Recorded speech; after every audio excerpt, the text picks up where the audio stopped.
Good evening, everyone. Welcome to our regularly scheduled City Council meeting for May 18th, 2026. And we will be rising for the Pledge of Allegiance and a moment of silence as we humbly seek for wisdom, clarity, and discernment in the work before us. May we be guided in service to this community with fairness, integrity, and responsibility. If you please join me.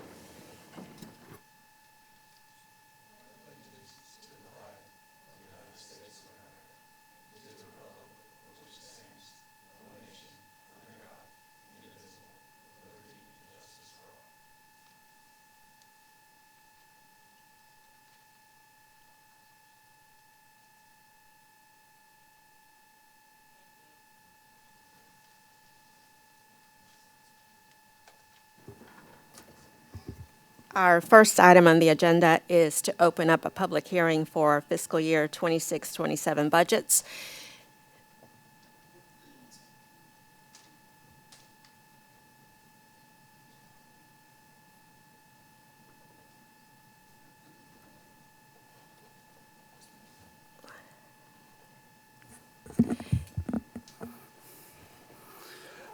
Thank you, Madam Mayor, members of council. I will try to be as thorough and as brief as I can to present the budget. The general fund budget envisions the millage rate staying the same at 86 mills. It does include a 1.5% increase on the trash collection, and that'll take it to $18.31 per house per month. Not including any type of fuel surcharge that is provided for in the current agreement. On the T-Cut fee schedules, it does include a $7.33 increase per month on the water base rate and an 8% pass-through rate on the sewer fees. At the end of the fiscal year, it also envisions general fund transferring at a minimum $300,000 into a new capital reserve fund. The budget also includes debt payments for facility bonds and paying off capital leases that were obtained in fiscal year 25-26, so this current fiscal year. It also includes capital investments into facility and infrastructure upgrades. So with that being said, your general fund projected revenues is $19,934,332. Projected expenses at $19,294,417 with revenues over expenses of $639,914. And that's where we anticipate being able to start up that capital reserve fund that was discussed during the budget workshops. The Beach and Swim Center, looking at projected revenues of $179,850, with the majority of that obviously coming from the membership fees, with projected expenses at $176,588. Giving you a profitable balance of $3,262 that would go into the reserve fund for Beach and Swim Center. In our utility department with TCUD, we're forecasting revenues at $8,457,297 with expenses at $8,227,998 for a net positive of $229,299 at the conclusion of the fiscal year. Allowing us to meet the debt service coverage ratio that we're required to with our bond covenants on that utility fund. In the stormwater fund, we're looking at $1,464,479 in projected revenues, and the same in projected expenses. With our events budget, we're looking at $243,440 in both revenues and expenditures.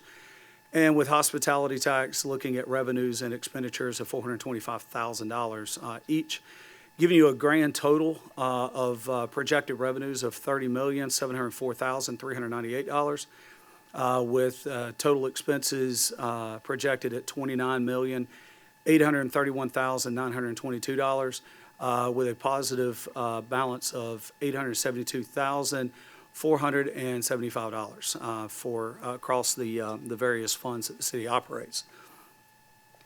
Within the general fund, obviously that's where the majority of our operational departments are, including council and court. So the council projected budget is at $68,200. Court is at $385,479. Admin at $1,198,667. Our Development Services Department at $700,179. Public Works at $1,274,592. Police at $5,663,766. Fire at $3,888,967. Parks and Rec at just over 2.1 million, and then non-departmental, which obviously is where all of our bonds and everything are contained, at $4,013,951. Again, giving you a grand total of projected expenditures of $19,934,331. And to the right of that column, I've included just the percentage of the total budget that each of the departments make up. As is usually the case, and probably the case in most cities, your public safety is going to occupy the majority of that budget,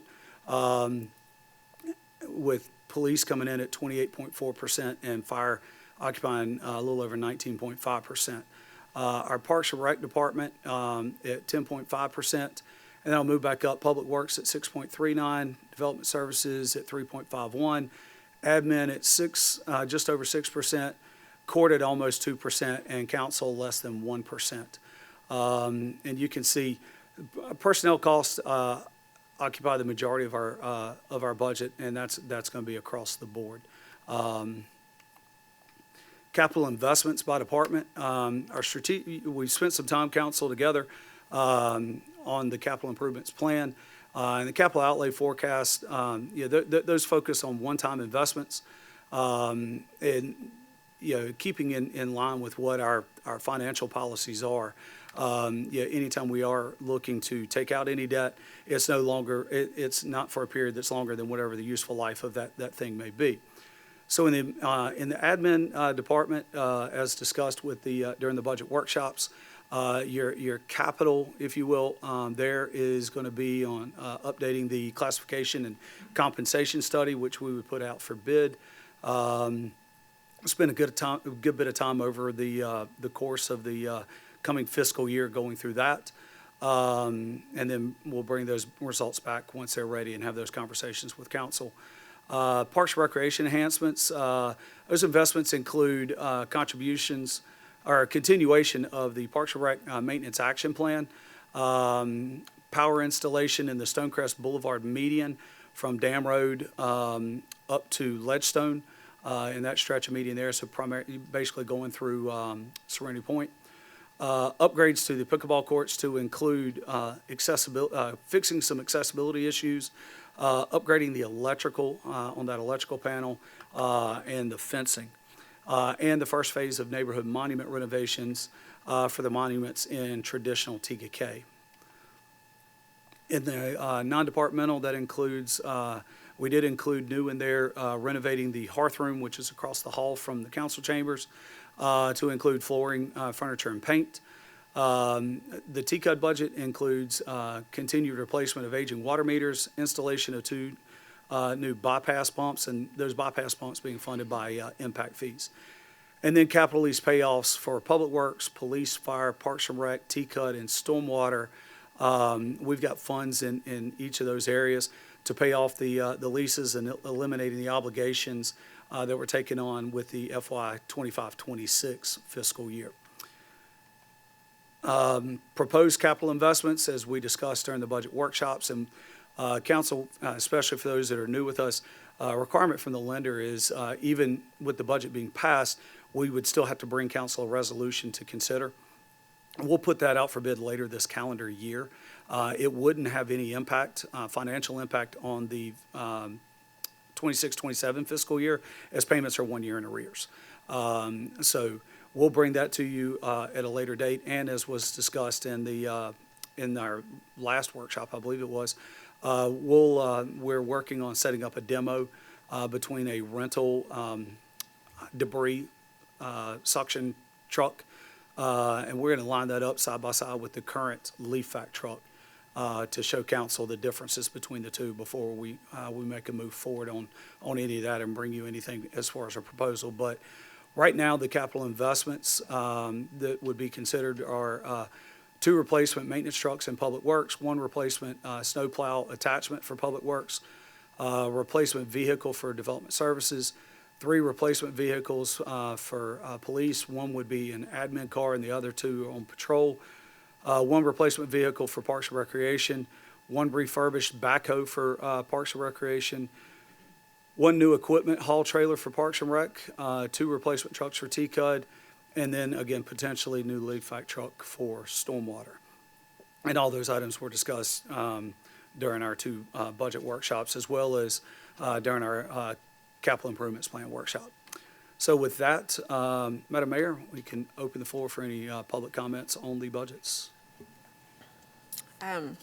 We don't have anyone signed up for public comments on this Okay. portion of it. Anyone on council would like to make any comments on? Is there anyone that would like to speak towards the budget? Sure.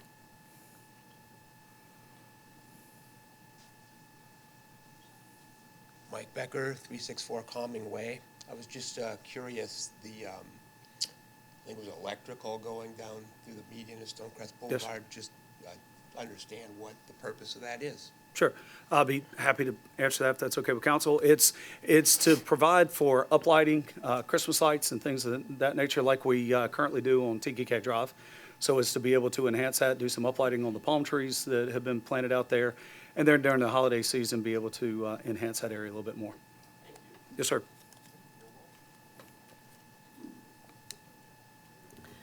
And just for clarity, the purchasing of the vehicles, the truck, et cetera, Correct. is that is to be approved and voted on at a later date, is that correct? That is correct. In talking with our finance director, probably bringing council that resolution for consideration in November, December timeframe, so that the payments the following year line up in a time of the year where we're more cash flush with tax revenues coming in and things of that nature. So it wouldn't be anything that we'd be bringing to you immediately, but it would be in the next several months that we would bring it to you. Yes, ma'am. Okay. I just wanted to say thank you, Charlie. This was a very good synopsis for any residents who are curious about the more in-depth detail, because we don't want to spend hours rehashing something. There are 2 videos up where we had our 2 meetings and went over this in very detail. And I just wanted to thank you and your department heads for bringing the level of detail you did to those discussions that helped us to make the decisions that went into this and sort of the guidance that was issued. I'm really pleased with this. We all had different opinions on it. And different perspectives that we brought, and a lot of really good discussion. So I really encourage residents who have any questions to please go watch those videos on the YouTube channel, because if you really want to dig in about any particular topic, it's going to be there. We had discussions about it. And I'm just optimistic, and thank you again to the department heads and all of our staff, because our personnel put a lot of work into this. I think the biggest thing I'd like to highlight is the changes that we made this year in doing a capital improvement plan per department that gives us that footprint going forward, or the vision going forward for the next 4 years of what the needs are, and then starting that capital improvement fund to take care of those needs. That gets us away from the 1-year vision into a full planning mode, and I think that is really important, so I appreciate that. Thank you. Yes. And just for the residents' knowledge, on our finance page of our website, there's a tab called Transparency. If you click there, the proposed budget book for 26-27 is there. Dana Overlay, our budget analyst and procurement officer, spent a lot of time putting that together, did an excellent job. So there's a lot of good, useful information in there for the public at large. That's it. Okay, we're going to be moving on, and I'm going down there for proclamations.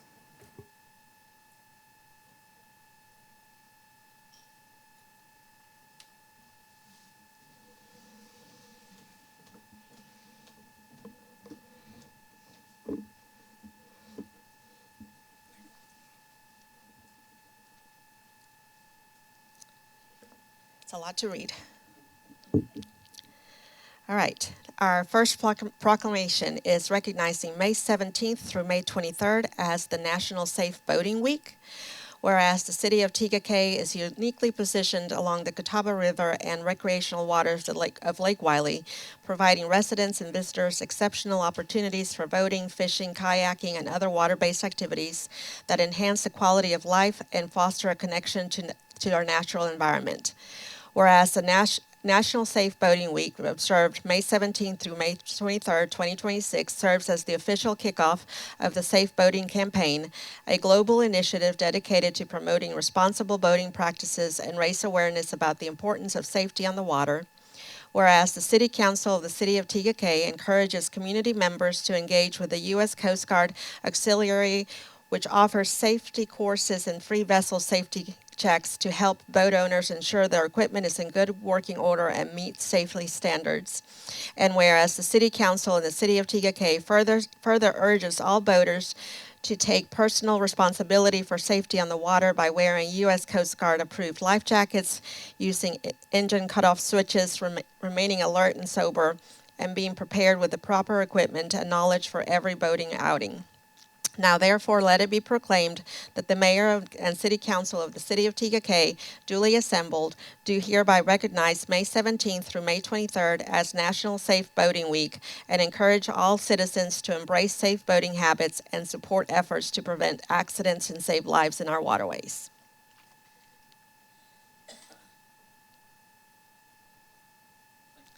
Let's hope that you don't have to use your boat. I hope not.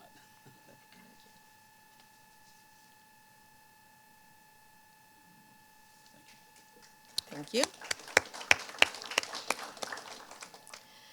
All right, second proclamation, recognizing the week of May 17th as National Public Works Week.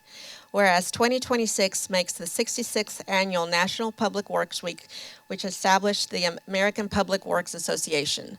Whereas it's in the public interest of citizens and civic leaders of TKK to gain knowledge and an understanding of the importance of public works and programs in their respective communities, whereas public works professionals focus infrastructure, facilities, and services that provide public health, high quality of life, and well-being to the people of TKK, and whereas the infrastructure, facilities, and services could not be provided without the dedicated efforts of public works employees at all levels who are responsible for rebuilding, improving, and protecting our nation's transportation, water supply, water treatment, solid waste systems, public buildings, and other structures that facilitate facilities essential for our citizens and our community. Now therefore, be it proclaimed that the Mayor and Council of the City of TKK, duly assembled, do hereby recognize the week of May 17th as National Public Works Week. We urge all citizens to join with representatives of the American Public Works Association and government agencies in activities, events, and ceremonies designed to pay tribute to our public works professionals, engineers, managers, and employees, and to recognize the substantial contributions they make to protecting our national health, safety, and advancing quality of life for all. We have the best. Thank you very much. If you see them out there, tell them thank you. Thank you.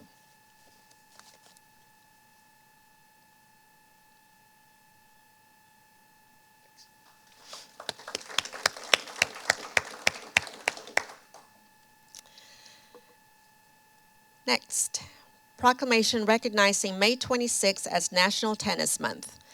Whereas the United States Tennis Association, founded in 1881 in New York City, is the nonprofit national governing body for tennis in the United States and the largest tennis organization in the world, promoting the sport at all levels from beginners to professionals.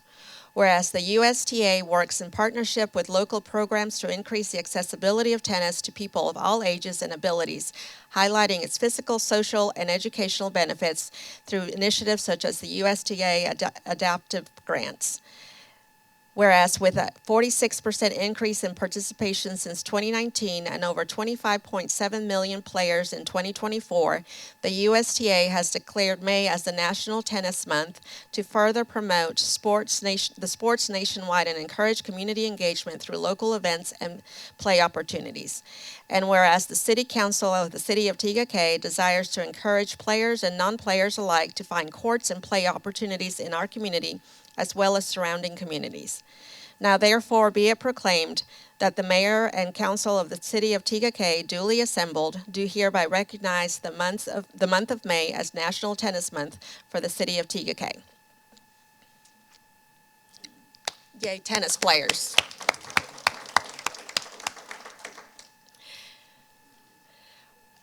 Proclamation recognizing the first Saturday of June as Friends Helping Friends Special Friends Day. Whereas 18.5% of American children under the age of 18 are special needs children. Whereas Friends Helping Special Friends was established in 1996 by Jack Brenner in recognition of his daughter who was living with special needs. Whereas others joined the organization to assist in providing various activities to those with special needs, including a lake day occurring the first Saturday of June. And whereas the City Council and the City of TKK desires to encourage inclusion throughout the community and participation of Friends Helping Special Friends. Now therefore be it proclaimed that the Mayor and the City Council of City of TKK duly assembled do hereby recognize the first Saturday of June as Friends Helping Special Friends Day here in the City of TKK.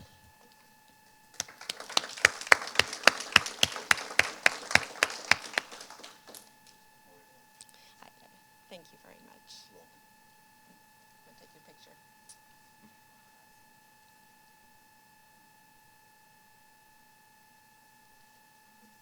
Thank you.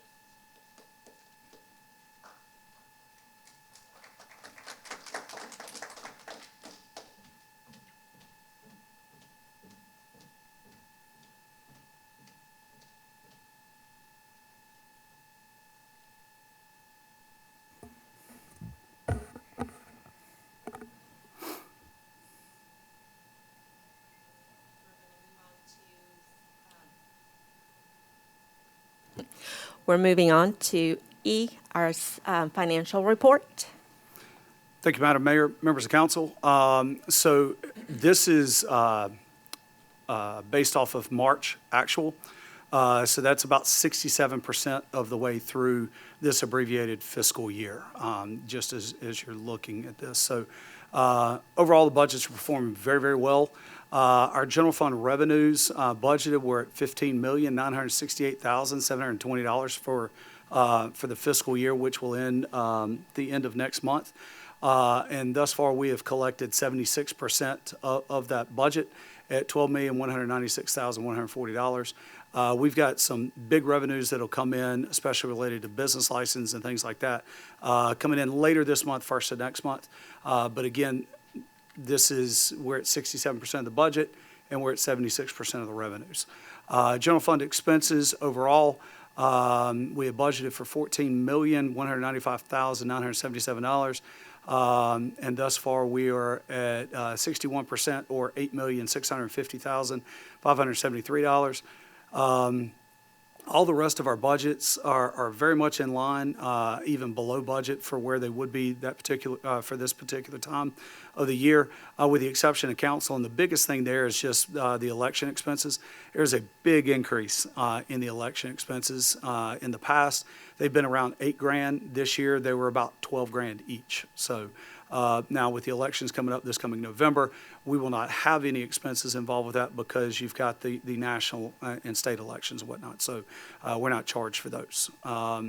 But council through March is at $59,872. Court at $155,250. Administration at $497,795. Development services at $342,792. Public Works at $497,694. Police at $2,463,569. Fire at $1,668,606. Parks and Rec at $868,622, and non-departmental at $2,096,374. And a lot of that is those one-time bond payments and where they come in relation to our current fiscal year. Here's just a quick summary of the other funds that the city operates. Beach and Swim Center, obviously with this being March, not a lot of revenues had come in at that particular time. With the warmer weathers, we're looking for that to continue to rise across the next couple of weeks. Expenses at $43,023. So not a whole lot of movement during that period of time for the Beach and Swim Center. In our utility department, our revenues are at 58%. So through March, we're at $3,414,411, and our expenses at 52% of projections, and that's at $2,936,897. Our stormwater revenue, 97%, so we're almost complete there, and we may be, as of the April financials, at 100% or better there of what was forecasted. So we're at $1,164,387 against a stormwater expense through that period of time at $461,220. Our events revenue, $154,153, so it's come in at 95% of its revenue, which does include that transfer from hospitality tax that helps support the events. And then our events expenses at $95,424. It's obviously the Best Damn Festival that we just had this past Saturday. Those expenses and things are not included in that, in those things. And then our hospitality tax revenue, right on track at 67% through March at $200,296, and the expenses at $198,798, which is 83% of what was forecasted. But again, the biggest thing in there is that transfer over to the events fund. So that is the financial report through March. Would probably expect the next one being in July, and we'll do either July or August, and we'll do a year-end wrap up on this fiscal year. And try to stay on that quarterly basis for the upcoming fiscal year. Thank you. And just to share with residents, this is something that we've added in our communication lineup to do quarterly reviews of our budget so that everybody's kind of on top of what that looks like. And if residents aren't familiar, on our finance department page on our website, we do post the monthly financials. The March is up there in its entirety. One thing to keep in mind, and some people may be thinking, well, it's almost the end of May. Why are we talking about March? It takes us until about the 20th of the preceding month, or the following month, to wrap up the preceding month, all bills paid and things like that before we close it out. So it's about a month behind, if you will. But we don't want to post them until we've been able to close out that month. So March's full financial statements are on our website. Thank you. And I just wanted to point out, anybody here or anybody watching this, you see the difference in the number between FY 25-26 and the current budget. Just a reminder that the 25-26 is only 9 months, so that's why there's about a $5 million difference in general fund. So, Yes, sir. Absolutely. All right. Go ahead. Okay. City manager's report. So, council, y'all received some information, and I've provided some additional information. So for the admin portion of this, I want to go ahead and touch on it just for the public at large, regarding the 82X program, CAP bus program. So there was a discussion last week at the RFATS meeting that the 82X program may be going away. It's very preliminary at this point, but Rock Hill has made the decision, as they were, as far as local, they were the only one contributing into that to the tune of about $10,000 per month. So the additional information we've been able to put together is the big picture is there's a trend across Charlotte metro area in providing the services that's starting to, it's really starting to come down. At one point, there were 6 or 7 routes, and now they're down to 2 or 3. And Rock Hill is really just not in the minority as far as wanting to end their participation in it. At one point, there were over 5,000 riders per month. It's declined over the past decade, and a lot of it specifically in 2020 with COVID. Last month, 82X had 721 riders, of which 283 were from the were from the Baxter stop, and 44 were from Carowinds. So that's about 45% of the total combined, and that's about as granular data as they could provide us as far as the ridership. What was kicked around during the RFATS meeting was potentially York County, Fort Mill, and TKK. coming up with that $10,000 split between the three of them or something like that. None of the entities, obviously including ours, has made any kind of commitment whatsoever. But the 82X, it's my understanding, that's going to stop July 1, is when they're looking to shut that down. There's not been an offer or proposal that has come to the city of TKK at this point.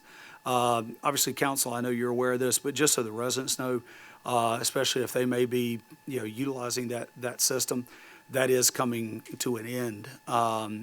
Not sure when it will come back, but that is, the decision's getting pushed down primarily from CATS, and then with Rock Hill pulling out completely, there's not that additional funding. A lot of it does come from the federal government, but again, there is that local share that Rock Hill's been doing to the tune of 10 grand per month. So if it's going to continue, it may still be 10 grand. It may be less, if it's not going south of the Catawba River and it's just doing Carowinds and Baxter. But then there's the mindset of, how much does it make sense if, from what they told us last month, there was 721 riders, but 45% of them were north of the river. The other 55% were south. So again, it's very preliminary as far as any type of future in it right now, but just making sure that everybody's aware that those conversations are happening. Further with the manager's report for this evening, Development Services staff met with Shea Holmes to confirm the proper transfer of funds for the Dam Road Gardendale improvements that were required out of their traffic improvement analysis, or traffic impact analysis, I should say. And that project's now being superseded by the Pennies for Progress, which Pennies is going to install a roundabout in that section. So making sure that those funds are transferred appropriately and their obligations are fulfilled. The technical review committee, they met, our meeting tomorrow, May 19th, to review a resubmittal for the 1 acre commercial site tract on Windhaven. So where the cemetery field is, it's 1 acre on the back end of that, going away from Gold Hill Road. They've got a submittal in for 2 commercial buildings, and it's already gotten a review, and now it's going back through a subsequent review. New Gray Rock Road Trail, it's going to go from the 4-way stop on New Gray Rock Road all the way down to Catawba Park. DOT is in right-of-way acquisition right now. Bid is scheduled to be advertised in September. And one update they have confirmed is there will be a crosswalk in proximity of Forsythia Lane going across New Gray Rock Road to tie into that trail. The Grove continues to install underground infrastructure and is coordinating with staff and fire on the roundabout construction, which will be at Ledgestone and Stonecrest Boulevard. And they're hoping to be able to get that work started pretty soon. And then the Highway 160 I-77 interchange, the last update for completion is spring of 2028. And that got pushed back a little bit because of some utility relocate delays. So we get to, for those that are going over to Kingsley or over to Fort Mill from this side of town, going to have to deal with the orange traffic barrels for a little bit longer for sure. Over the past month, the Development Services has issued 108 permits. 3 were residential COs, certificate of occupancies, and 9 were new home permits out of that 108 total permits issued last month. Code enforcement activity, reported violations. We had 10 investigations, 6 resulted in notices of violations that were sent out. Additional cases that would have been staff initiated, 10 potential violations identified and currently under review for appropriate enforcement action. Staff also met multiple times with court officials and folks with our police department to streamline the summons process and just really focusing on clear, consistent procedures for more efficient coordination. So appreciate them taking the time to do that. Our fire department, over the past month, had 129 emergency calls for services. Non-emergency calls for assistance were at 157, and they conducted 3 school fire drills for a total calls for service of 289. Community engagement, some of the events they participated over the past month was firehouse visit from the Church of Latter-day Saints. They came out to Station 1 to learn about fire careers and how to empower women to become firefighters, which is a fantastic topic. Fist Bump Friday with firefighters. They were able to do that at TK Elementary School on the 8th. They also participated in the Gold Hill Middle School Career Day with 7th graders over at the middle school, and then did their firehouse stories.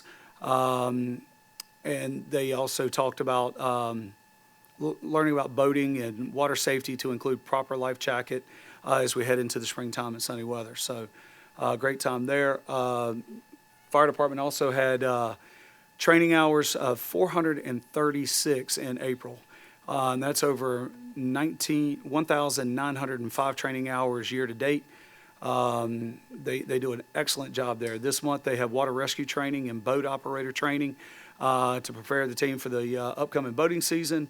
And they're also hosting a trench rescue class. Also in April, they swore in our 3 newest firefighters.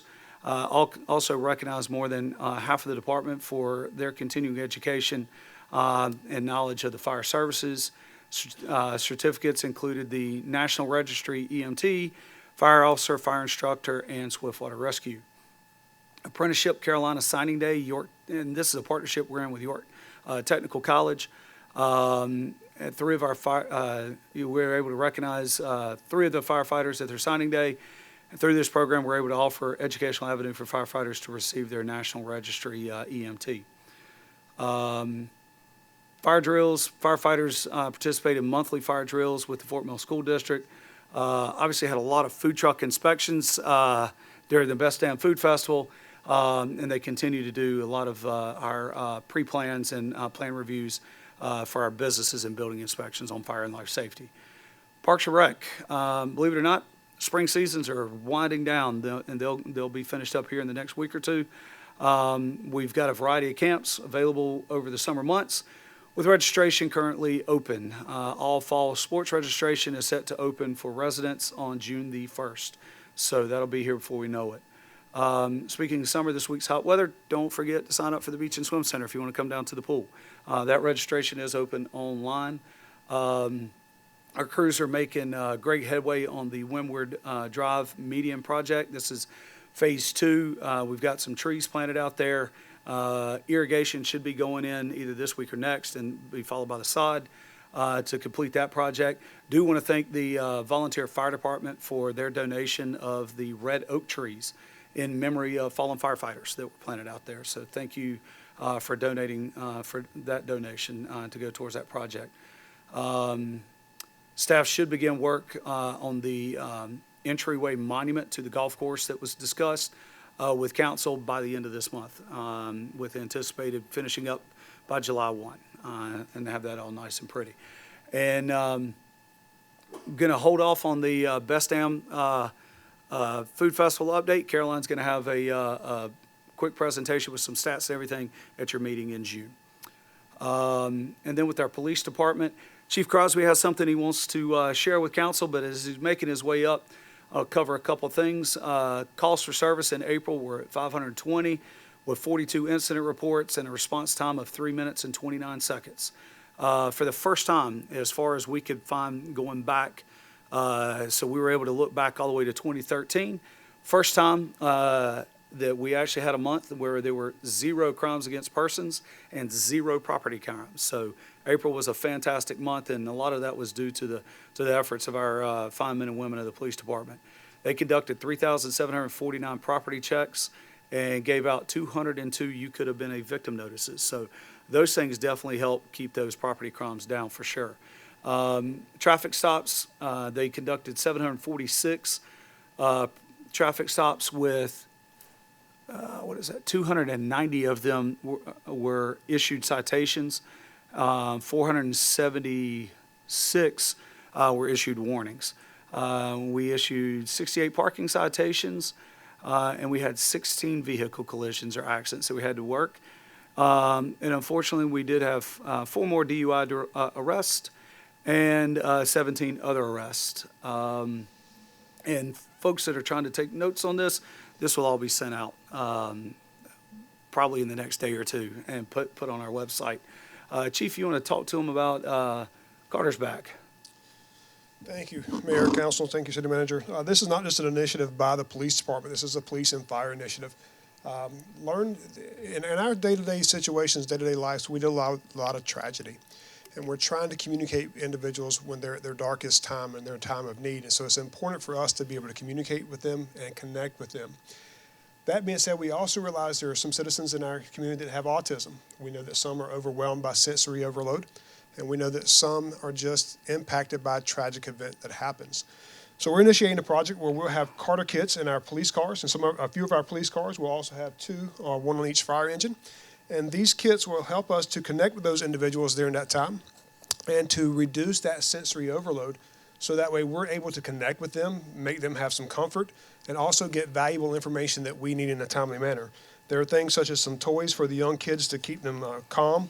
There's a weighted blanket here that will help them to reduce the stress that they're feeling during that time. Some may have some sensory issues with regards to lighting, so we have sunglasses. And then there's also earmuffs here if there's noises that would, and them being calmer would help them to have the earmuffs on.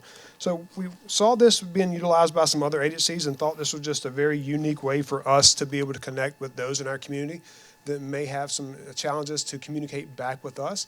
And so this is a way for us to be able to communicate with them and meet them in their time of need and help them out when they need us the most. Any questions? Thank you, Chief. Thank you. Two last reminders for PD. June 8th, we've got Camp Cadet. That's always a great week between our first responders and public safety staff and kids in that camp. And also, if you have not downloaded either the city or the police app, I encourage you to do so. It's a free app. It's going to be very important for 4th of July to stay up to date on road closures, detours, things of that nature. So highly encourage everybody to get that app, those apps downloaded if you haven't already. Public Works and Stormwater, Public Works completed tree removal in the Windward renovation project. And they've also completed 2 stormwater projects at Chelsea a Day and at off of Pitcairn Drive, which coincidentally is nowhere near Pitcairn Park, but we're able to get those knocked out. And then lastly, TCUD, progress is well underway with wastewater treatment plant number 2. All existing components within the multipurpose tank have been removed, and the tank is being prepared for installation of the new equipment. New blowers have been installed at that treatment plant, along with ductile iron piping associated with the new flow meter installation that has to be installed. The utility department continues to monitor drought conditions. Yes, even though we did get over 3 inches of rain last Thursday, we were 15 inches behind going into that Thursday, so we are still in drought conditions. And as you've hopefully seen already, we are in stage 2 water conservation measures. Our utility director did report to me that they have seen a reduction just based on monitoring the tanks, and those are staying more full and they're not seeing that big demand on them. So we appreciate residents in limiting their non-essential outdoor water use. If you are watering your lawns, do it late at night, not during the middle of the day, not in the early morning hours. Start those things up 9, 10 o'clock at night, let them water at night. You won't have to use as much water. So keep up the great work, TKK, on that. We definitely appreciate it. And we'll keep council apprised if the drought conditions worsen and we have to move to mandatory restrictions. And hopefully that doesn't happen for some time, if at all. Backflow prevention devices, I just want to remind everybody, if you have an irrigation system that has a backflow preventer on it, once you have irrigation, you should have a backflow prevention device. Those are, you have to have those tested and your paperwork submitted to the city by June 1st. Otherwise, we will have our contractor come out and test those, and it will be placed on your bill. So we discussed this several months ago with City Council, just making sure to get that reminder out, get those backflows tested, get your paperwork turned in to us. And that concludes my report for this evening. Thank you. We are going to move on to committee and commission reports, and I don't have on here exactly which committees. Did you have a? Okay, go ahead. Heather, then you can. So I attended the Economic Development Commission in lieu of Councilmember Hyslip for your trip. They met on the 11th of May. They had a quorum. The big item of discussion was that our current chair, Mr. Rabone, is remained on the committee, but he needed to step down from the chair role due to some life things, and so there was a discussion of lining up for the next meeting to elect a new chair, going over the upcoming meetings for panels with the Business Connect, and then also making sure they kind of reviewed the business list they had. So it was a pretty quick meeting, very standard business. And then the second one was we had an art jury meeting scheduled for the 7th of May. Unfortunately, we didn't have a quorum, so it wasn't an official meeting, but we did introduce the members. We have a new member that'll be swearing in. And Dustin kind of introduced Mr. Irani was there, who has submitted our first art jury request. So we're hopeful to get our next meeting lined up with a full quorum so we can start making progress on that, and then hopefully have something to bring to council to look at here in the not too distant future. Thank you. I attended the Planning Commission on behalf of Councilman Carter this month, and there was a quorum. The topic of discussion was the comprehensive plan, specifically the marina overlay and the new beautification overlay. The focus really was on the beautification part of that overlay, and in finding definitions of what that entailed and how that was going to be approached. The overall decision was for each of the committee members or commission members to take a portion of the defining of that overlay, and to come back with some information as to historic information about that neighborhood area, what other beautification overlays may look like in other different cities, and just to do some research before making any suggestions of what that might look like for TGK. That was the big bulk of the conversation. Councilman Foltz attended the RFATS meeting for me this past Friday, if you would like to update us on that. Sure. I won't rehash some of the information that our city manager passed on earlier, but I did have the opportunity to represent TEK at the RFATS committee, and I won't go through. There's a lot of good information, safety statistics, updates on projects, but of note was the conversation around the 82X Rock Hill Express. And so we had a couple of residents that stood up and spoke to advocate for the continuation of the route. We know that there are residents that have been utilizing that line for years, 20 years in some cases, and certainly know the adverse impact that discontinuation of that line will pose to some of our residents. So I made brief comments, basically saying that we are interested in evaluating the situation, knowing that the impact is going to be affecting some of our residents. However, a lot of work has to be done. It's a complex situation. It's going to require some cost-sharing agreements, working with the Charlotte Area Transit System and other municipalities. So no promises, no commitments, but I want to have those conversations and see if there's a feasible path to continuing that route. I would encourage any residents who are impacted, who will be impacted, to please reach out and contact. You can contact me or any of the council members. We'd like to put together some data. We have some general figures in terms of number of riders, but we don't have specifics on number of TKK residents. So we want to be able to compile that and put together cost-benefit analysis, see if there is a feasible path forward. So please reach out. We'd love to hear from you. Thank you, Madam Mayor.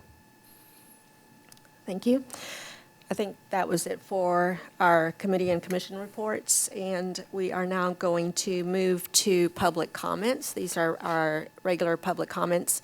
If you have signed up, please remember that there is a 3-minute timeline for your public comments. State your name and your address when you step up to the microphone. And the first person that is on the list is Mr. Michael Plumley. We'll try to stick to the 3 minutes. Thank you for the opportunity to be here today, and thank you for being public servants.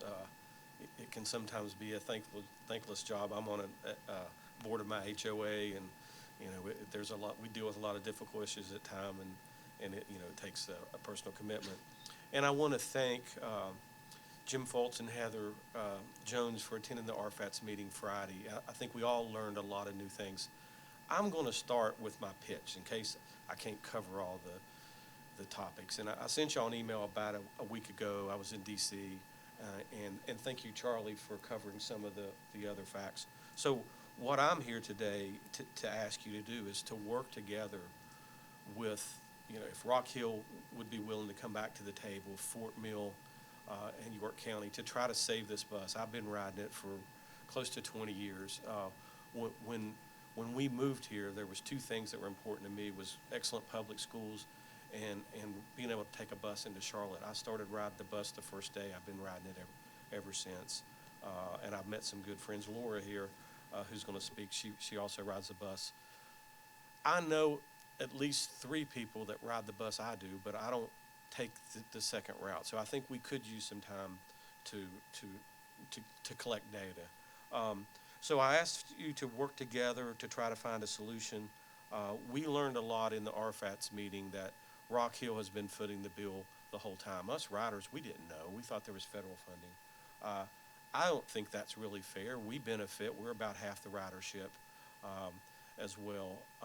So I would ask to work together to try to reach a solution. One of the proposals that David Hooper laid out there is, well, maybe we just start the route at Baxter and don't go down to Rock Hill. That would lower the costs. I don't want us to give up on Rock Hill. I think Rock Hill is a growth area. I think if we all promoted it more, we could make that route profitable. Pre-pandemic, there were 4 routes in the morning and 4 in the evenings. Now we're down to 2 routes. Some people probably don't ride the bus because of the limited flexibility. The other part is we're not back at business as usual from the pandemic. It changed everything. You know, a lot of folks are still teleworking, but what we're seeing, and I know me, I'm a federal employee, we were like 100% telework. Now we're back in the office most days. I'm seeing more movement from Wells Fargo, Bank of America.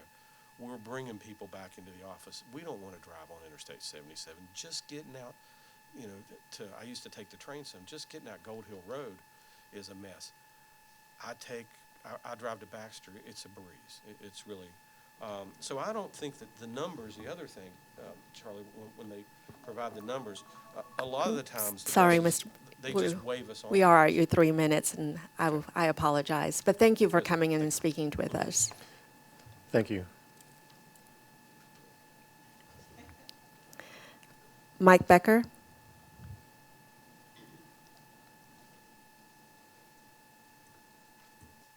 Mike Becker, 364 Calming Way, and I'm back again to talk about the Nivens Cove. You know, real people, your constituents are suffering real damages every day because of the runoff that's going through a 3-foot culvert that takes sediment from what's now the Grove work site down Nivens Creek into the lake. How hard can it be to stop sediment going through a 3-foot culvert? It can't be rocket science.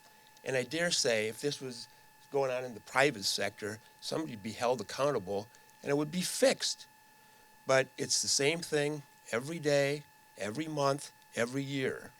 It's been going on for 8 or 9 years now. It can be stopped. I hope someone will step up and take ownership and hold people accountable. If it's happening, stop the work till it's fixed. This is not nuclear physics. It's simple, you know, stopping sediment from getting one side of the street to the other through a 3-foot culvert. I hope someone will think of it in that way and address the issue and hold the people who are accountable for stopping it. Because I can tell you, the stormwater prevention plan, from my perspective, is just a pencil whipping, check the box exercise. It's not working. Thank you. Laura Cowlick? I'm going to read if you don't mind. Good evening. Thank you for your time. My name is Laura Cadlick, 1006 Knob Creek Lane. I am also going to talk about the bus route 82X. I too am among many TKK and Fort Mill residents who have been relying on the CATS bus service that runs from Rock Hill to Uptown with stops in Fort Mill and Carowinds. And I was very disappointed to learn recently that this was an abrupt decision made to end bus service that starts on July 1st, as Mr. Funderburg mentioned. For me and many other residents, this is our means of getting to and from work every day. I started riding the bus not only for the convenience, but I don't want to contribute to the mess that I-77 is every morning and every evening. While for me, this bus isn't my only option, many of my fellow riders, it is their only option. I work with several people, I ride the bus with several people who, they don't have a car. They ride from one bus to get to another bus to get to their jobs. I just think supporting our bus line benefits our community in many ways. It supports economic growth. It expands the job opportunities for residents here, especially the younger people who are just starting their careers uptown. Some have internships at larger companies. And moreover, it expands the potential labor pool for businesses in TKK while keeping cars off the busy roads. Also, over the years, my husband and I have noticed that ridership increases when gas prices increase, and we all see that going on right now. So I hope you'll consider working with Rock Hill and Fort Mill and Charlotte to continue providing the service for residents and businesses. Thank you. Thank you. Thank you. Rory Forum.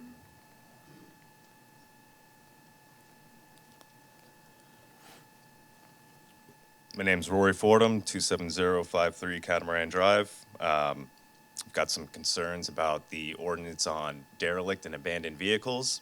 I've spoken about it before, but with this new proposed ordinance, there are a lot of other issues that I think are more important than the previous visit. One of them, there's no public hearing, there's no input. Public, I mean, they're not even being made aware. An 80-page PDF was released 96 hours before this meeting, 48 of which were a weekend. You know, there's no public comments on it. And I don't think, even if they were made aware of just the draft, the full scope of what the implications of this ordinance isn't explained. And I wonder if the council is even aware of the implications of what this ordinance would do.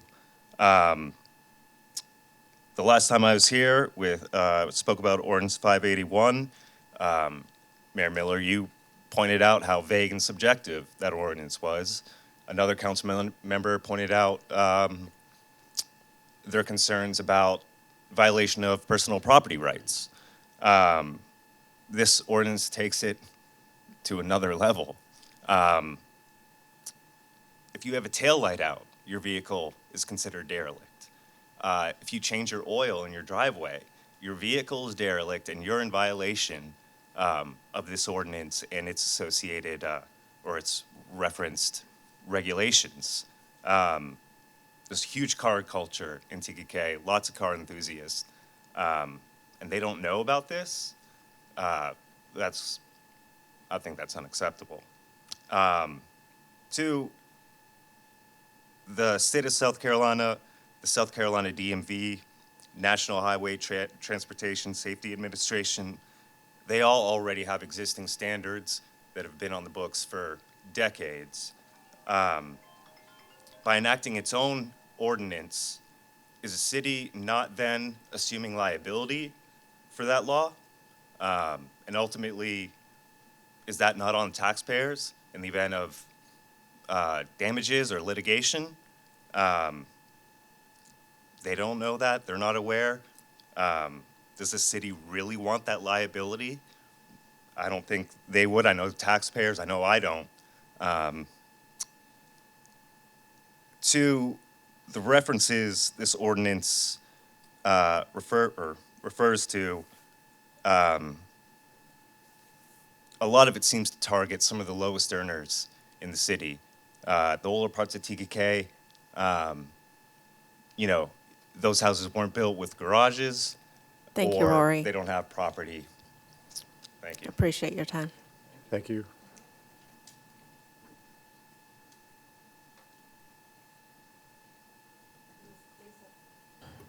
Lisa Pondrowski, and I know I didn't say that right. It's Lisa Pronzinski, 564 Placid Court. Again, here to speak about Nivens Cove. With the last significant rainfall, the water flow coming down from the creeks, one from at the bottom of the hill across from Trinity Towns, and then at the top, we just had, it added even more sediment to the creek, even though there's not much water in the creek now. And it moved the existing sediment in ways that's changing the dynamics of the creek itself. So now there is more sediment pushed into the middle of Nivens Creek. It's not just coming at the end, it's all the way down now. It's my belief that when we get the water back to normal pond depth, none of us will have enough depth at our docks to leave them. Dredging is looking more and more like the only option to remediate what the development of the last 10 plus years have done, especially the last 5. The development work at the Grove quietly continues to add to the problem. It's happening real time. Honestly, in addition to the Serenity Point properties that are affected now, residents on the lakeshore side, Beechwood Cove, watch out, it's coming. You can see it. It's going to affect them as well. They will not be able to get out of their docks. Please help. My request is that we get a meeting set up with all the relevant parties, the city, Duke, Department of Environmental Services, Army Corps of Engineers. I don't even know who all the parties are at this point, to determine what can be done. We, the homeowners, are looking for whatever the city can help with, whether that's permitting, dredge site accommodations, holding the Grove site developers more accountable on an ongoing basis. What can we do? Let's get this done soon. Thank you. Thank you. Mike Dye.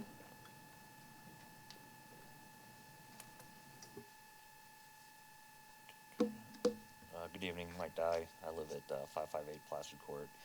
I'm also here to speak about the ongoing issues in Nivens Creek. So 5 years ago, my wife and I purchased the land there. It was one of the few remaining waterfront properties with a dock on Lake Wiley, and we were ready to build our home there. And at the time, we could easily get our boat in and out of the dock. Since last year, shifting sediment has prevented us from accessing our dock or any, with our boat or any other watercraft for that matter. So it's unusable at this point in time. So that's within the last 5 years.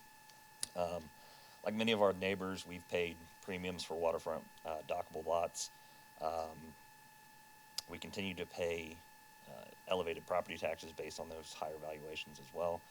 And unfortunately, we can no longer enjoy the water access that we've paid for and what we were accustomed to. So these ongoing issues have been well documented and discussed at City Council for many years at this point in time. The expansive growth of TKK has been the cause of the significant sediment deposits creating this issue. The issue is only now compounding and will continue to deteriorate within Nivens Creek as building continues and as water flow increases.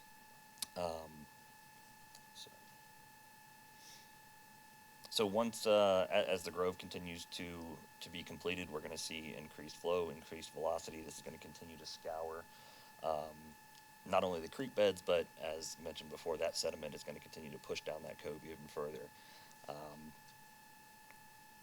This will, sorry. So it will affect, and not only is it affecting our lots at this point in time, but it's going to affect most, if not all, the waterfront lots in Serenity Point. As our as our community has grown and continues to offer more schools, shopping, homes, and many other entertainment venues, those of us living on Nivens Creek have paid the price, losing our real property value and our ability to enjoy the lake from our homes. I would ask that the council, much like Lisa said, get with the governing bodies, hold a meeting, involve the residents, and help us come up with a solution. We really want to get back to enjoying what we moved here for. Thank you. Gus Machunas.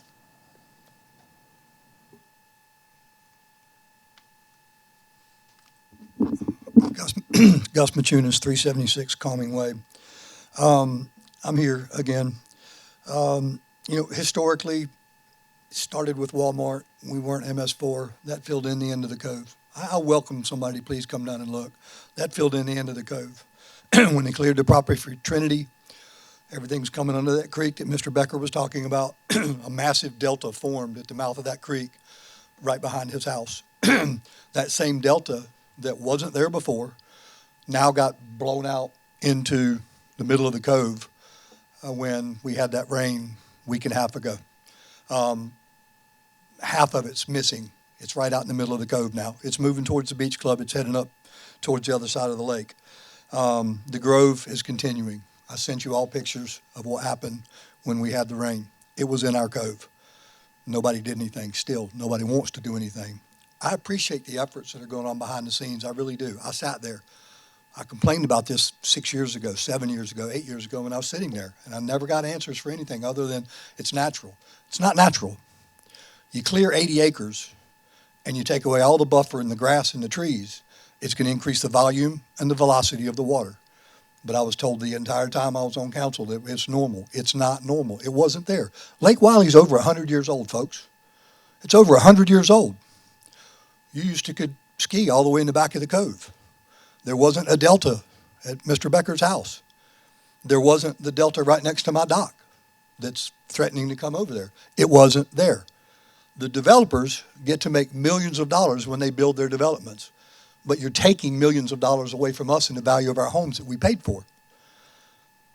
You're taking that away from us. What would happen if this was happening at Windjammer, where our ski team goes? What would happen if for some strange reason they were developing Pitcairn Park and all of a sudden all the runoff from Pitcairn was filling in and docks were being lost one by one by one? Would something be done then? Or is it just not being done because we're at the end of the lake?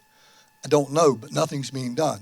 I appreciate the efforts once again, but we're looking for some action, for some real solutions to what goes on and to what's been happening. I ask you, if this was by your home, what would you do? You'd be up here just like me and Michael and everybody else that's coming up here. That lake is our most precious asset to the city, and we're letting it fill in. So whether it's dirt and sediment from the site, or whether it's the volume and velocity of the water that's eroding that creek, it's not natural. Something should be able to be done about it. I'll leave it at that. I look forward to the meeting in June and having the opportunity. I know we had one coming up this week and it didn't work out because everybody went back into session. 4, 3, 2, 1. Thank you for your time. Thank you.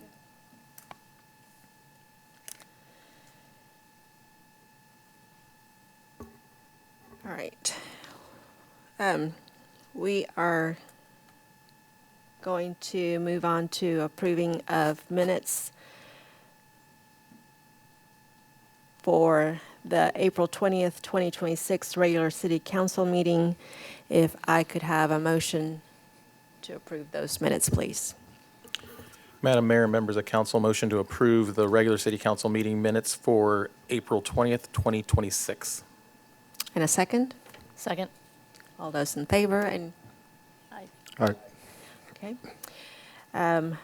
Motion to approve the minutes for the April 22nd, 2026 special city council meeting, the budget workshop. Madam Mayor and members of council, motion to approve the minutes for the April 22nd, 2026 special city council meeting and budget workshop.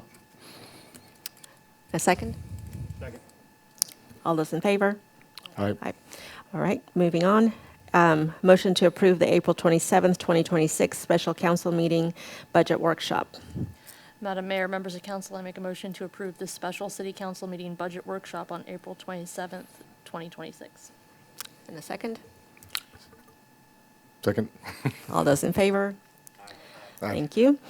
Item number 5, committee and commission appointments for stormwater, environmental, and our planning commission. Yes, ma'am. So, Madam Mayor, members of council, your 2 top nominees for the Stormwater and Environmental Committee is Lauren Kohut and Chase Gibner. Okay?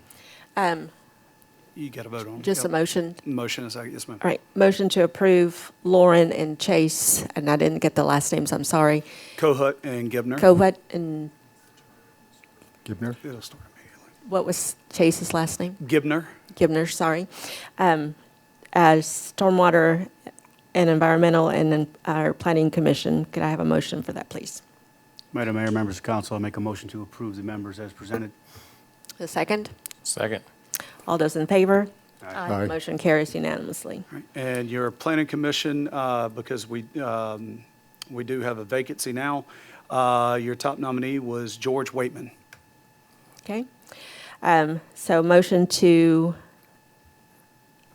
appoint George Waitman? Wakeman Yes, ma'am. to our Planning Commission. Can I have a motion for that, please? Madam Mayor, members of council, I motion to approve the candidate as presented for planning commission. And a second? Second. All those in favor? Aye. And that passes unanimously. Welcome to all 3 of you to our commissions. I appreciate your time. All right, now we are going to move on to item number 6, new business. Consideration of the introduction and first reading of an ordinance for the fiscal year 2026-27 budgets. Yes. Madam Mayor, members of council, as required by state law, we've now concluded our public hearing, and we present to you tonight the ordinance for the budgets that were presented during the public hearing, and we would ask for your favorable consideration at this time. Could I have a motion to approve and as a first reading the ordinance for the fiscal year 2026-27 budget? Madam Mayor and members of council, motion to approve the introduction and first reading of ordinance to adopt the fiscal year 26-27 or 2026-2027 budgets. And a second? Second. Any discussion? All right, could I have Call for it. a call for a vote, please? All those in favor, please? Aye. All right, and that passes as a first reading unanimously. All right, consideration of the introduction of the first reading of an ordinance to amend section 50-97 of the city's code as it relates to abandoned and derelict vehicles. I would like a motion on that ordinance, please. Madam Mayor and members of council, a motion to approve the introduction and first reading of an ordinance to repeal and replace section 50-97 of the city's code as it relates to abandoned and derelict vehicles. And a second? Second. All right, I would like to open that up for a discussion, please, and I would like to ask Chaplain, our city attorney, if he could give us some insight into the work that has gone into developing this ordinance, please. Yes, I know that the city wanted to look at ways of enforcement, looked at these, and the International Property Maintenance Code is a national code. It's been adopted by municipalities across the country. It provides notice requirements, due process hearings, and it has been enforced and upheld through the systems because it's an international code. The way this would work there would be a notice of violation. There would be a cure period.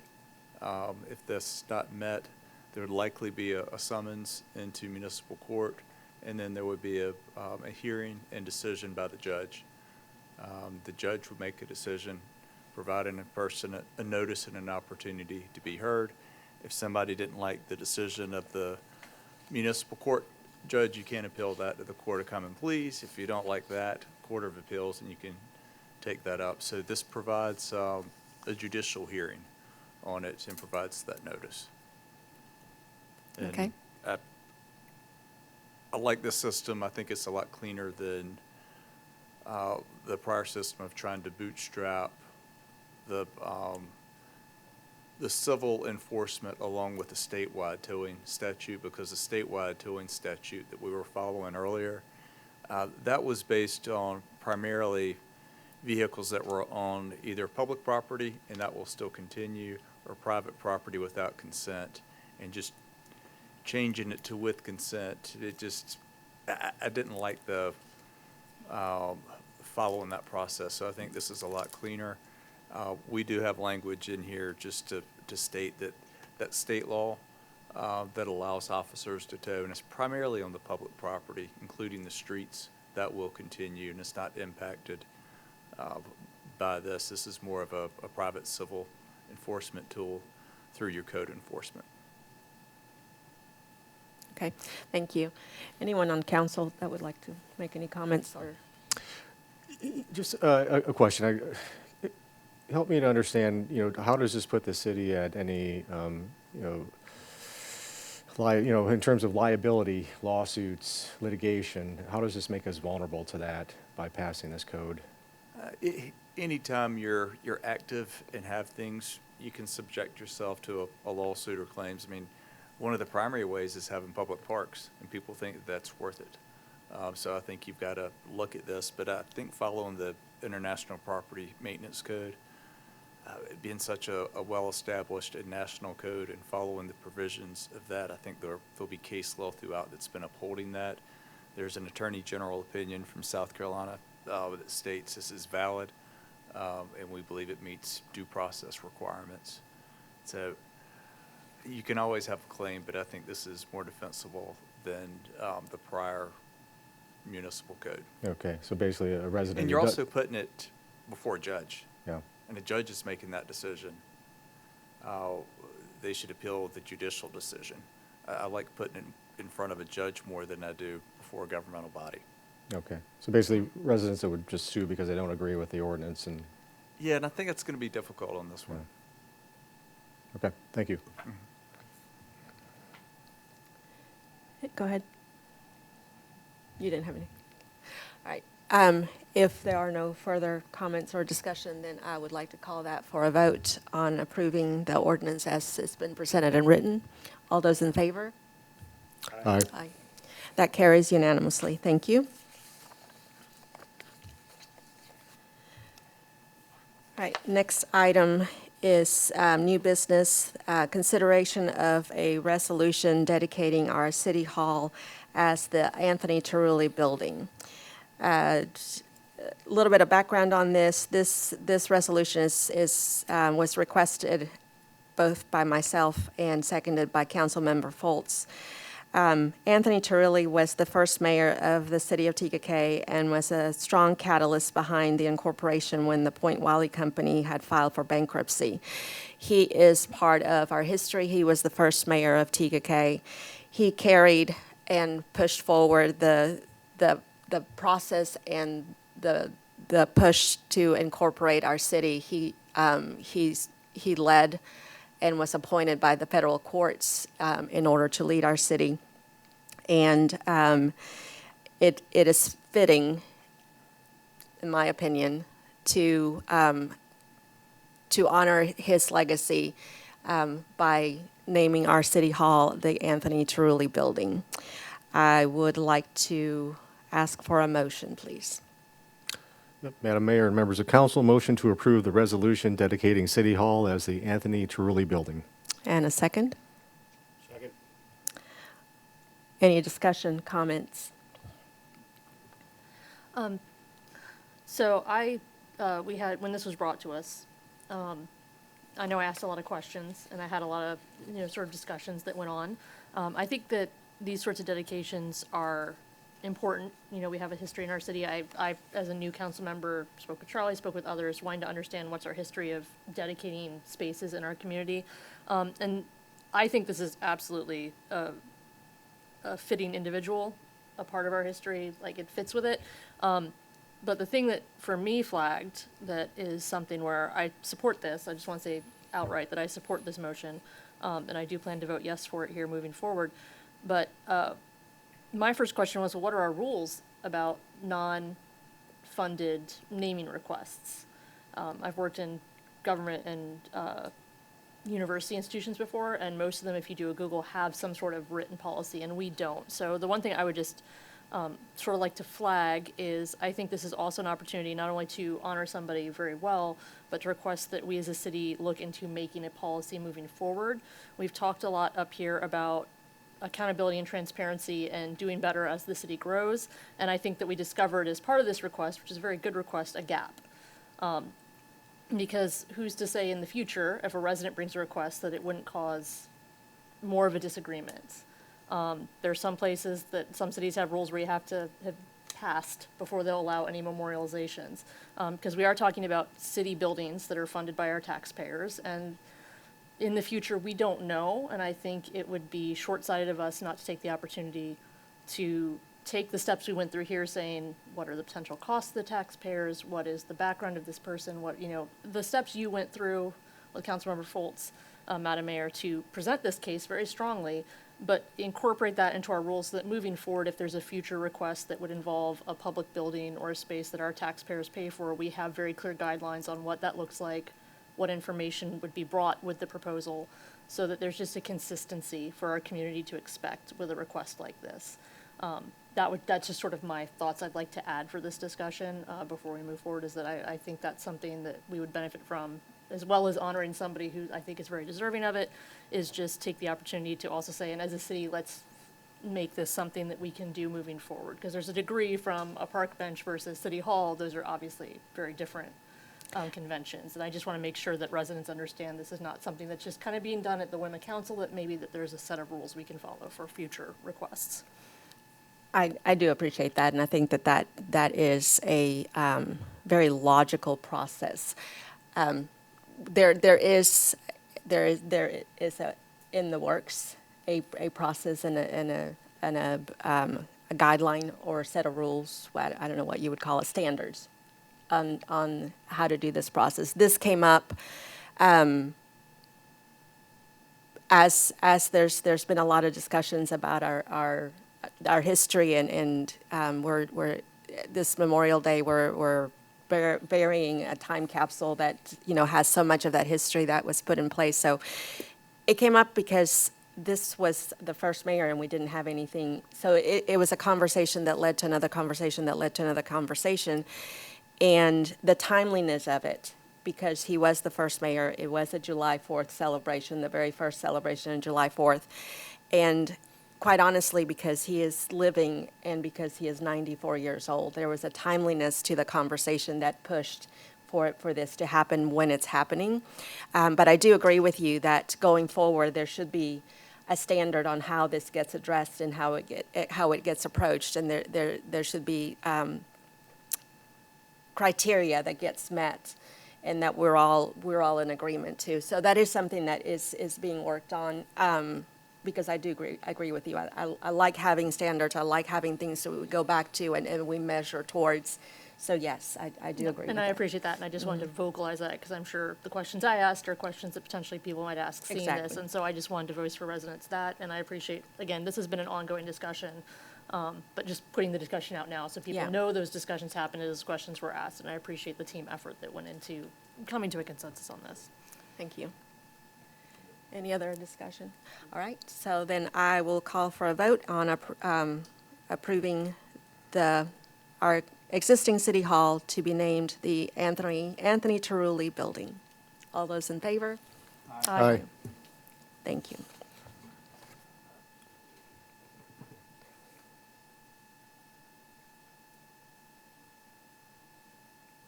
I think that actually brings us down to council comments. Yes?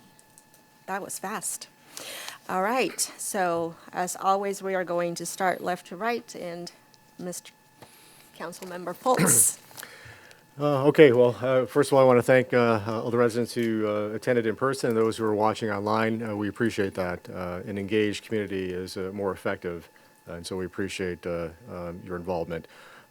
We had a lot of meaningful proclamations this evening. I won't go through all of them, but would like to recognize the dedication and commitment of our Public Works Department. Thank you for the work you do each and every day to keep our city running effectively. It's greatly appreciated. A lot of that work goes on behind the scenes without a lot of recognition. So thanks, Tim, Chad, Jeremy, and the entire Public Works team. Kudos to Chief Crosby and the entire police department for the accomplishment of 0 crimes against persons and 0 property crimes. That's pretty amazing. We're upholding our place at the top of the list in terms of the safest city in South Carolina, thanks to the great work of our great police department. So thank you. I want to extend a big congratulations to Ms. Caroline Hasty, the Parks Rec and Events Department for the tremendously successful Best Damn Food Festival. I don't want to steal your thunder, so I'll save some of the statistics that you can brag on next month. But I know that it was a tremendously increased amount of attendance over last year. It was amazing. It was so much fun. The food trucks, the bands, the vendors, just an amazing. We had so many compliments from folks that were in attendance from both residents and those that were visiting from outside communities. So we're growing. Let's keep that good work going. And it is events like that that make TKK such a special place to live, work, and play. And so we definitely appreciate that. Let's see. So for the Fort Mill High School Yellow Jackets, wow. Man, there's so many great things that the athletic teams have been doing there. So I would like to congratulate the athletes, coaches, and parents that participate and support all the Fort Mill High School athletics. They had such a fantastic year of accomplishments. Congratulations to the boys and girls track and field teams on winning the 5A Division II state championship. And then the women, the girls, this is 2 consecutive years. Fantastic. And for the boys, they recorded their first ever state championship. So I think we've got a council member here who can brag on one of those athletes that accomplished that state championship. So good on them. Also, I want to congratulate the boys soccer team for a great season. They finished as runner-ups in the upper state championship. Congratulations to the boys and girls lacrosse teams. They also finished as runner-ups in the state championship games. Thank you for your tremendous work, and go get them next year for sure. And that is it. I think I'll save some of the other recognitions for other council members. Thank you, Madam Mayor. Thank you. Councilmember Carter. Thank you so much. Thank you for everyone in attendance and everybody that is watching online. Appreciate that very much. This evening, as Councilman Foltz said, we had some great proclamations. One of the first ones, National Safe Boating Week. That is something we want to focus on the week, but let's focus on boating season and make sure that we're safe out there. Make sure you have your life jackets on and you have all the safety measures in place. This goes for personal watercrafts as well, just jet skis and stuff like that. I've seen a couple of younger people out there without life jackets on recently, and that is absolutely dangerous. Make sure that you're focusing on safety. Individuals, if you're drinking, make sure you keep it limited or just don't drink at all, but stay safe out there on the lake. That is one of our prime resources here in the community, and we want to make sure that everyone here is safe and focuses on that. National Public Works Week, awesome, great job there, guys. National Tennis Month, great, love it. Friends Helping Special Friends Day. That is an amazing thing that we do in our community, and if you can get out and help with that, you will touch individuals' hearts and their passions when they're out there. You will see smiles that you will never see before. It is absolutely amazing. So if you can get out there and help and participate that June, please do that. Friends Helping Special Friends Day. Best Damn Food Festival, Carolina. I'm sorry I missed it, but I heard it was absolutely amazing.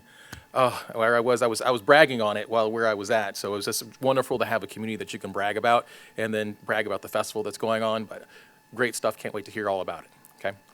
And then last but not least, I typically talk about recognition at the end. And tonight I'm not going to, because I'm going to go ahead and just go back to the point that we just made before and recognize Anthony Tarulli. Tarulli, sorry, Anthony Tarulli, for having the city hall named after him. Can't pass that, can't beat that for recognition, so that's pretty awesome. You know?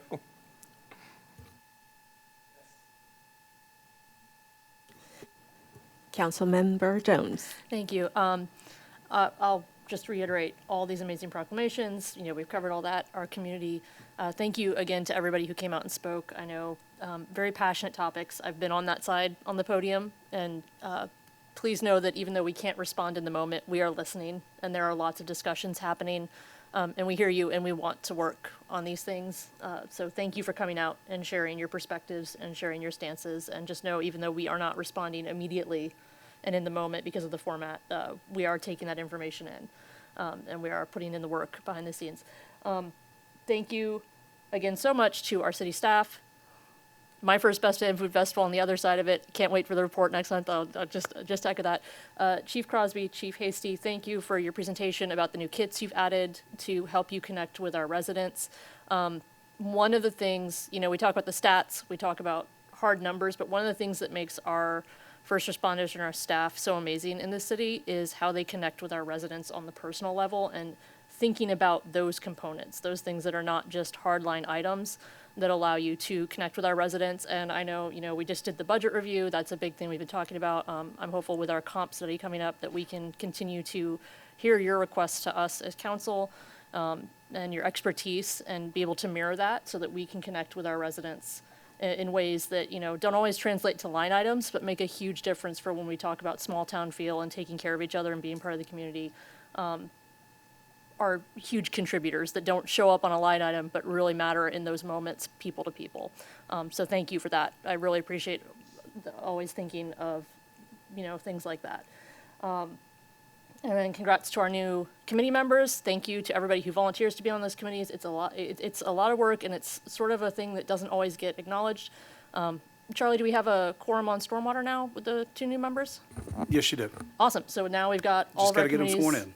Now we get all our committees, so, you know, there was discussion of stormwater things, so now we've got our committee up and running, so I'm looking forward to being the liaison for that and getting those things set up with staff.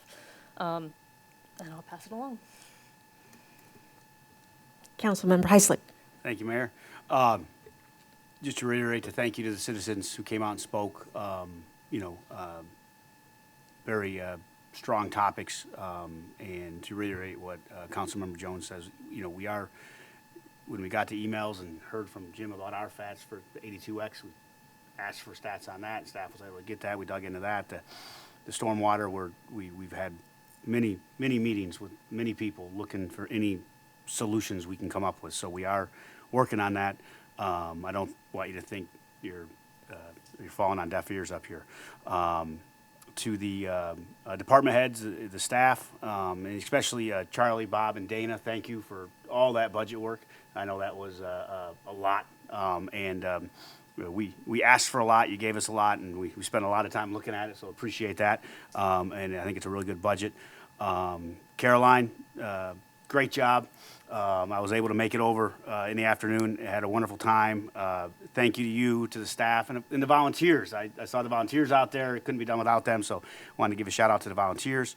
I'm going to jump on Jim's bandwagon here and say a big thank you to big congratulations to the boys and girls track and field teams from Fort Mill. I was down there Saturday. And if you didn't hear, super exciting. Both championships came down to the last event.